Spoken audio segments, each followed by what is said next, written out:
بسم اللہ الرحمن الرحیم رب اشرح لی صدری ویسر لی امری واحلل عقدۃ من لسانی یفقہوا قولی۔ آج کا میرا موضوع ہے کہ کی محمد سے وفا تو نے تو ہم تیرے ہیں۔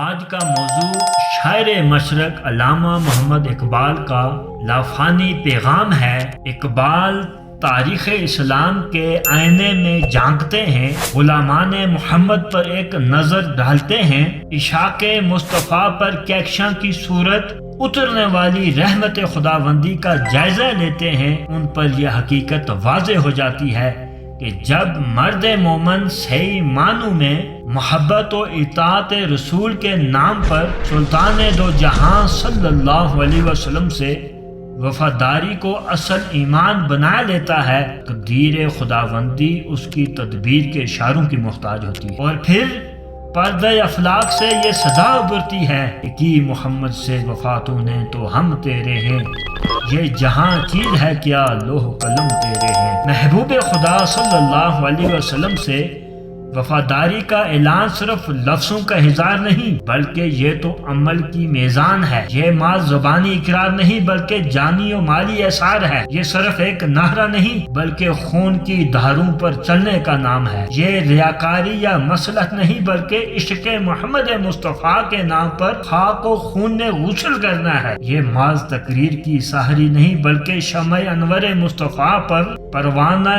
وار نثار ہونے کی جلوہ گری ہے۔ حضور علیہ الصلوۃ والسلام سے وفاداری کا عہد ماضی، حال اور مستقبل سے بے نیاز ہوتا ہے۔ محبت رسول اس کی زندگی، اطاعت مصطفیٰ اس کی سربلندی اور ناموس رسالت کی پاسداری اس کی تابندگی ہوتی ہے۔ وہ حضور محمد مصطفیٰ صلی اللہ علیہ وسلم سے وفاداری کے نام پر ہر قدم پر یہ ثابت کرتا ہے کہ غلامان محمد جان دینے سے نہیں ڈرتے، یہ سر کٹ جائے یا رہ جائے کچھ پرواہ نہیں کرتے۔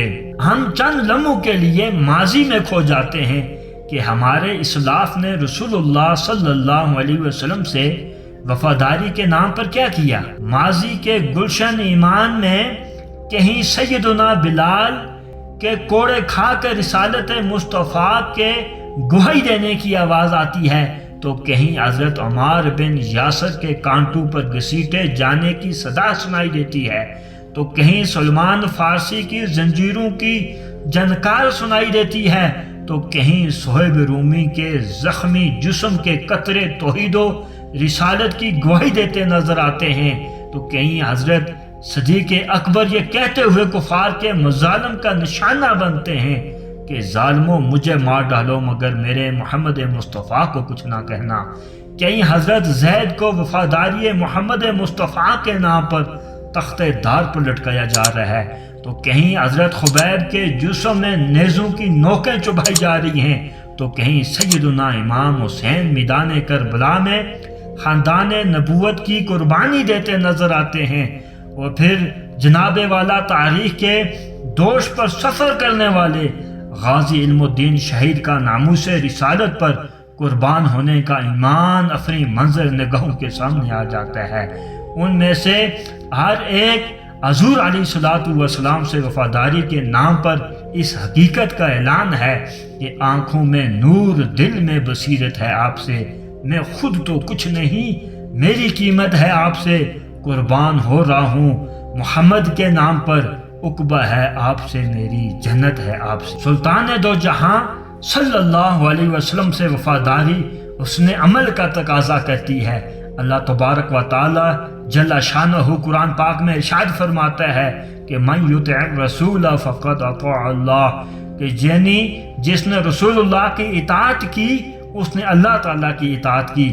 گویا سلطان مدینہ کی اطاعت ہی اطاعت خداوندی ہے۔